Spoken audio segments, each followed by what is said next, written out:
going to go da da da, and everybody else is going to go. That's it. And the next measure, we have another problem. Well, we got the first measure. Now, what we have decided though, when we go with Andrews here, we have decided that as we go through the next measures, these people are going to stay on the top section, and these people are going to stay on the bottom, or the lower voices. And that'll work the second measure, but now we only have two notes. So we have to take these four people, move them over here, and have them divide these notes. And we have to take these four people over here and have them play on those notes. And so we can really do this easily. Have these two play the top, and these two play the bottom. Play these two play the top here, the F, and these two play the bottom, and we have a perfect balance. It works fine. Now, it's always helpful if you have instruments that overlap, like we've done here. You get a better sound if they can overlap, rather than in a chord where you have a flute, and an oboe, and an oboe, and a clarinet, and a bassoon, and a bassoon. That does not make as nice a sound as if you have a flute, an oboe, a flute. Let's put a clarinet, and then an oboe, a clarinet, and a bassoon, a clarinet, and a bassoon. If you can overlap, do you follow that? Did I mess you up? So if you can overlap these instruments to mix them up on the chords. So let's put a flute on this top note. Let's do we're doing a C major chord. Has nothing to do with that. Okay, yes. So let's have a flute there, and then let's have an oboe, and let's put a flute, and let's put a clarinet, and let's put an oboe, and then let's do a bassoon, and then let's have a clarinet, and let's have a bassoon. 1, 2, 3, 4, 5, 6, 7. Okay, so we have all of our notes. So what we have done, we have mixed up our instruments on this overtone series. So let's say this bassoon, let's have the bassoon start down here on this bassoon. It won't work. Okay, bassoon's here, we can put the clarinet, now remember that in the overtone series, it's wider at the bottom and narrower at the top. So we don't want an E here. And the reason why I decided not to go with this bassoon here is because I can't use the clarinet there. It's one note too low. Because they can sound this pitch. The E is the lowest note they can read, this E, to sound that D. So, and we need the C, so that won't work. So that's why I moved it up. So we have the clarinet, we have the bassoon, we have oboe, clarinet, flute. Let's put the C on the top. And so let's give this oboe the E rather than the G. Never mind, something's wrong. This has to be a C. I would do it this way and eliminate this note right in there so we don't have the top two pitches playing this. We have the top two pitches playing this. And what I have done, I've stacked the overtone series, but I've mixed the timbres of the instruments. And that's always going to sound better. Now, if I wanted to now add, this is woodwinds and pairs, if I wanted to add my brass family as a brass quintet, not as a brass ensemble, but as a brass quintet, so I would have 5 humans. Okay?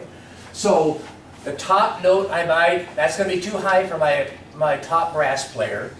Let's go ahead and put him here. So let's put trumpet 1 here. Let's put trumpet 2 here. Oh, no, I'm only doing one of each. Let's do horn here. Isn't there a second I trumpet? think there is a second trumpet in the quintet. There is a second trumpet. Yeah, I know, my brain went, Hold on to it, it's okay.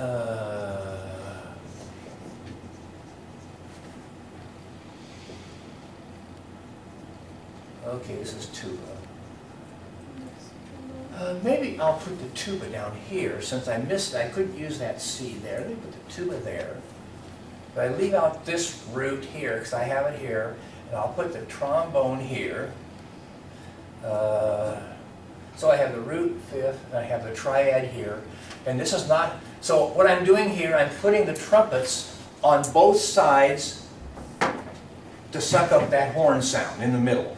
Now we have one horn, and so, and we don't have a volume level here, so if we were doing this all at forte, these people, the horn player would have to be written fortissimo to balance it. So the horn player has to play louder, because it's 2 against 1 when you get loud. Okay? So a trumpet player, if they're playing loud, it takes 2 people playing horn to balance that sound at the loud volume. Okay, so here is my brass quintet. I have a root and a root at the top. I have 1/3 and 2/5. Should the euphonium be that low? I probably wouldn't do that. What'd you say? Should the euphonium be that low? That's a tuba. This is a tuba. I didn't write euphonium.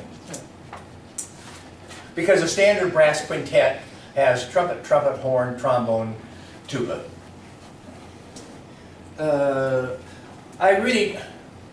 The balance of this is a little messed up. I wanted a triad up here on the top, but in doing that, I left out the root here, and I have an extra fifth. I have a root, root, here's the third, which is strong enough, and 2/5, but this is strong, and that's pretty strong.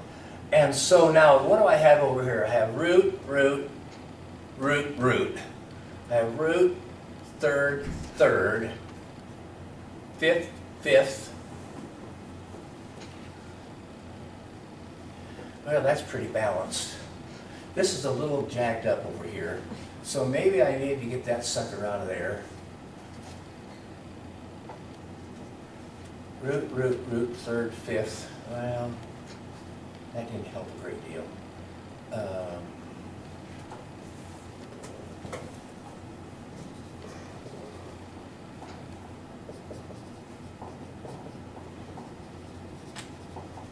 That works better.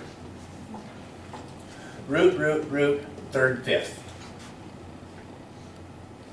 I really like the idea of having 3 notes up there for some reason. My body just seems like that would work better. Okay, so now let's take our strings and stick our strings in here. Oh my goodness. Okay. Be doing the same thing if I were doing it here. So let's put the first violin up here, and let's divide that sucker. So let's have first violin here and first violin. Let's do the first violin here. So that's the first violin. Let's have the second violin play those 2.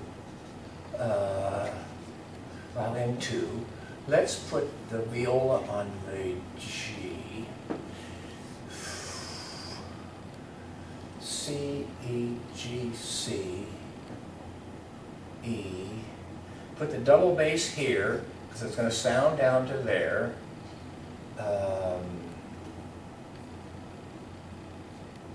Have the space I have to fill in here. I put the cellos there, I put the violas here. C, E, G, only gives 1 G. So there's that. C, C, C, E, G. I only have 1 G there. So what's my balance over here? What was I short over here? I only had 1, so I'd probably go with the third here. Because I only had 1/3 over here, add to my thirds. So I would get my strings, this is the viola. Can you have the cello play a chord? See it again? The cello play a chord? Yep. That's a good idea, thank you. Let's have the cellos. Well, we could divide the violas too. Let's just divide everything.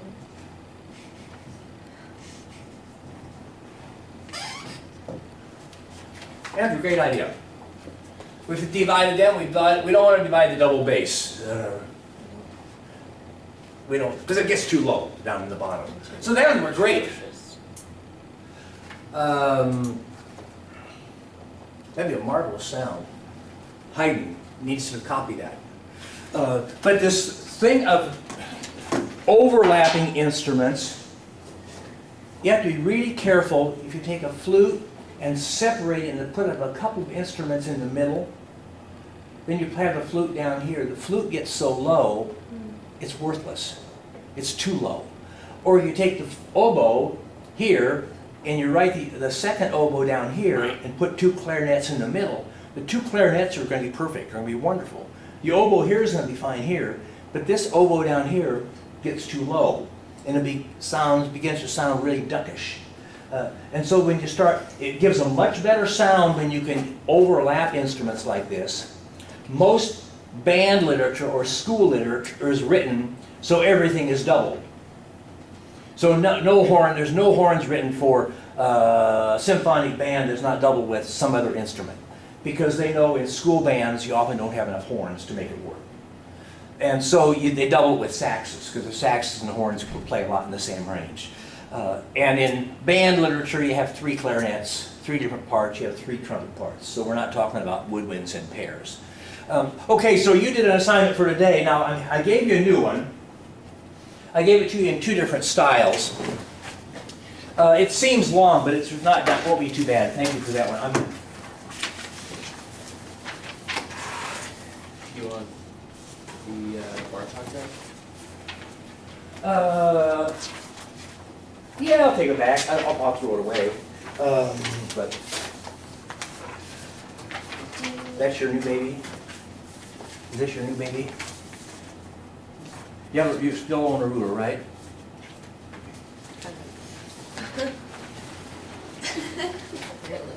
Oh wait, I have mine. I'm going to pick on Elizabeth and show you. See what the difference of the ruler does between Elizabeth's, Autumn's and Elizabeth?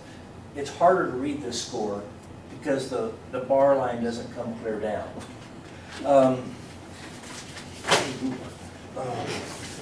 You had a ruler, I had to write on your paper last time to use a ruler, didn't I? Okay. Where's mine? Now I know what it's like to sit next to me. Ooh. Ah! This is a nightmare. That's a pretty good boss. What? Okay, now this is written for woodwinds in pairs.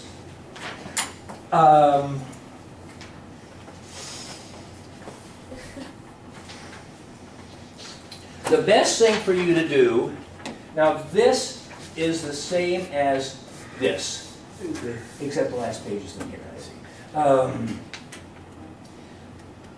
I would go through, before you ever start writing any notes, and sketch exactly what you're going to have do, exactly what we did here, and you look at it and say, okay, now where am I going when I get down here? You don't want to get to halfway through the piece and have never used the bassoons.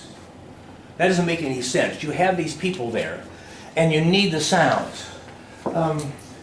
Just to tell you, the opening melody line,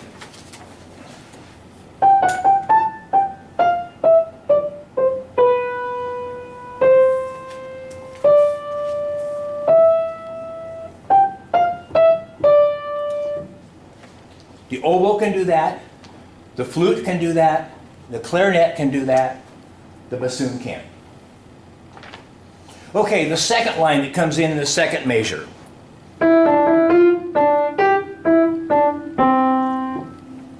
The flute can't do that and balance whatever you had on top because it goes too low. Now if you had flute on top, you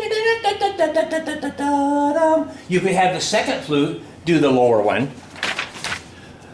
So I'm not changing my mind. Soft flute.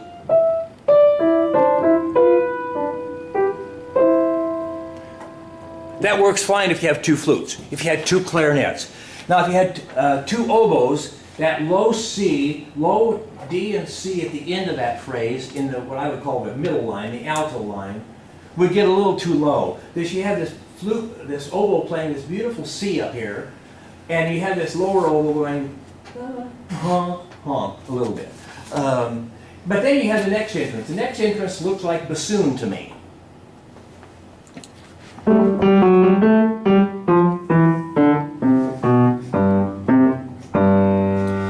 And then you notice, now, because this is written for piano, and then you have the next entrance up here. But you also at the same time have this. I'm guessing you won't use bassoon right here for a little while. Because it's pretty high. Now, it's really helpful. We talked about this with strings. When you have a series of notes, and the next one has a series of notes, you overlap this one. Okay, so if you have a series of eighth notes, and it begins to get too low for this human being here, have this one end, and have the new one and the old one share that note. And then eliminate this. So if you're tempted to go, for instance, oboe, da da da da da, and it gets out of its range, you want the oboe or the clarinet to pick this up, have them both play that same note, and then this one can continue on as it goes on down. That's how I would deal with, I'm looking at the wrong piece, that line going down here on this second set of staves goes B flat, A, G, bassoon can do that, clarinet can do that.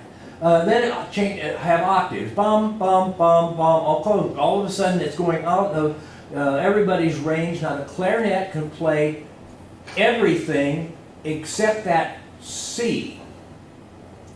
They cannot, because that's the one note below, but I guess Elizabeth, she could do it, because what she would do, she would just sing that note. But that would not be very effective to do that. So what you have to change off somewhere as you go down that series of notes. You have to make the change, but make it in the middle, and it's really better if you would, where's my bar line here? If you make it in the middle of the bar line. So, ya, da, and they double a note here, or here. Don't have the change happen here. Da, da, da, da. Have them pick it up and leave in the middle of the measure. It makes for a smoother sound. A better trade-off. What do they call that thing you hand off when you run? When you're running track? Oh yeah.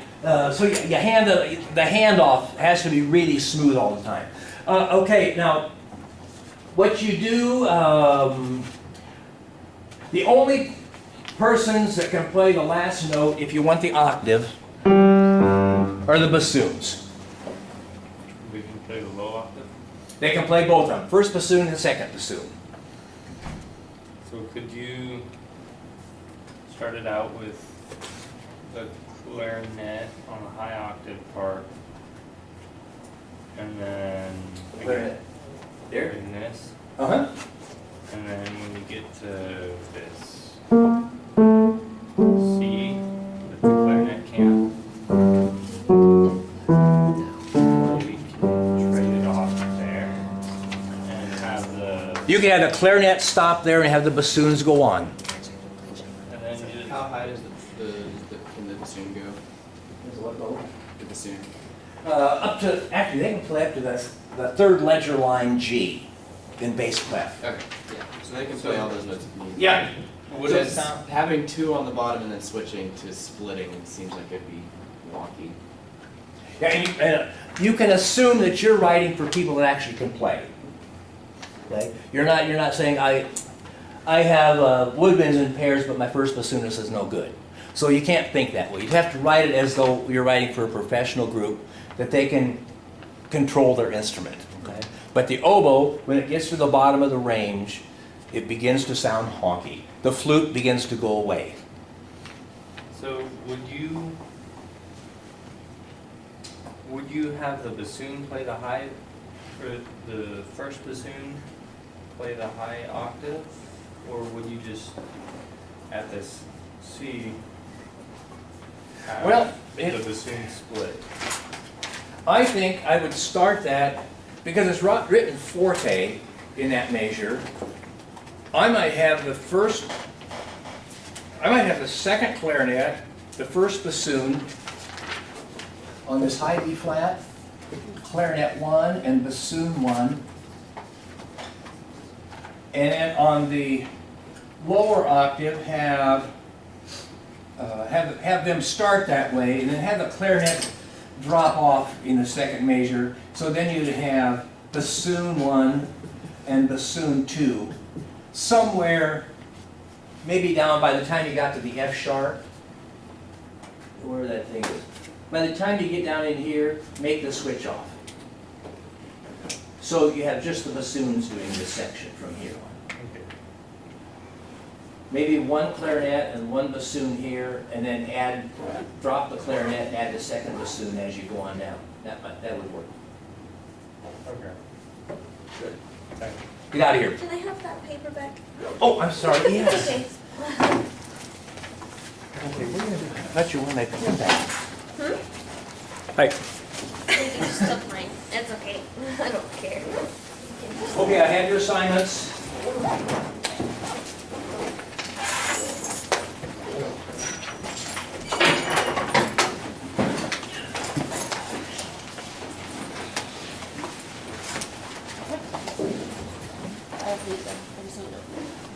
I wonder why these erasers don't erase. I think it's the marker or the board. It's the board. The board is forced.